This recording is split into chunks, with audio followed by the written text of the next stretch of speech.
What's going on, guys? Gary Yaman here, back at again with a new video. Hope everybody's feeling safe and is fine. Let's begin straight away with this review of the TOKINA 85mm F1.8 for your Sony E-mount system, camera system, mirrorless camera system. You know what I mean, right? Alright, let's begin straight away. Gonna divide it as always in 3 parts. So first part is a little bit about the build quality, second part about the image quality, third part will be about the performance and a little bit of the price. Maybe the price will jump in between those sections. And at the end, of course, the conclusion, do I recommend it or not? So let's begin straight away with the build quality.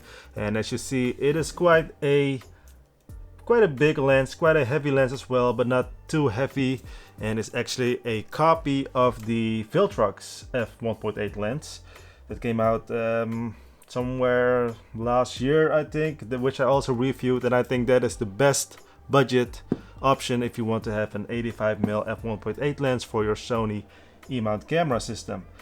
But now this one, the TOKINA, you know, it pretty much feels the same way. I think it's made from metal, very heavy. It doesn't have any weather sealing gaskets. It does not have any like USB port things to upgrade it via firmware or something. So it's very basic. The focus ring is very sturdy as well.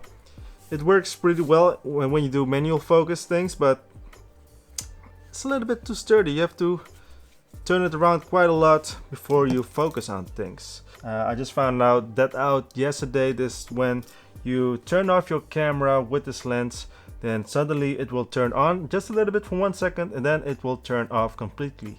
So that's strange, not sure why. Maybe I didn't put it in quite good or mount it really good in the mount.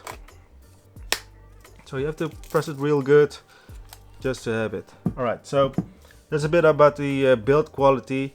The price of this lens, here it is. The price is sooner than I thought. The price of this lens is around 500 euros, 500 US dollars, and it sits right in between all those other 85mm that you can find for your Sony E-mount camera. Right, so that's a little bit strange, you know, that this is 500 bucks, seeing that this is a copy of the Viltrox lens.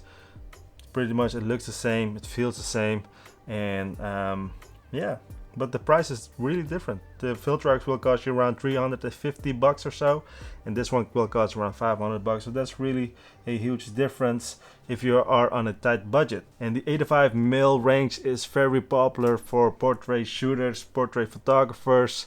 Here are some photo examples as well. Just my face, my portraiture that I took for myself, and as you see, it looks really good. You know, the image quality is really nice, it's really good, both in photo and video. Here are some photo examples and some video examples, and as you see, it really looks good. And the shallow depth of field what you have with the F1.8, it looks good as well. There is some purple fringing, some color fringing here and there if you shoot wide open, but that will go away if you shoot around f2.8. So no real hard things, but you can also just easily adjust that in post. So no real issues there in regards to image quality. So also a pro tip, if you use Lightroom, then you can select the Sony FE 85mm F1.8 lens as your lens profile, and it will automatically adjust as well.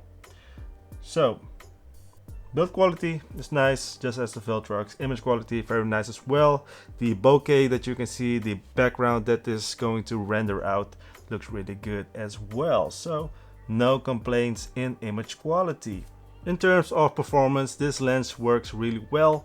So the autofocus works in low light conditions, backlit conditions. It might be not as fast as a native Sony lens, but you know, it works really well. And just as the Viltrox as well, it works. No real complaints for both photo and video. Here are some examples as well that you can see, and it just focus on my face, though no real complaints in that. To summarize, to recap, build quality is really good, but there is no weather sealing gasket, so be careful with that. Just use a rain cover and when it starts to rain or in bad weather conditions. Image quality really nice blurry backgrounds, high quality, nice colors. Performance wise, it's also very good, so no complaints in that. Do I recommend this lens? Yes or no? The answer is no. I don't recommend this lens. I only recommend this lens if you are a real fan of Tokina, the brand Tokina. Then by all means go for it. You will be happy with it. But if you really ask me, and someone was really asking for, you know, Gary, should I use the Tokina? Should I buy this lens? Then I would say no. Save some money. You know, go ahead and buy the Viltrox version, the Viltrox F1.8 lens, which you can also, with the new firmware, you can also get to F1.6, I believe. And that will cost you around 350 bucks, 379, below the 400 bucks at least.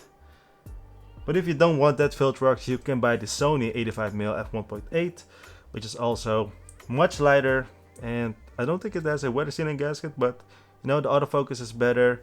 So there are many other options out there, and 500 bucks is just a little bit too much, you know.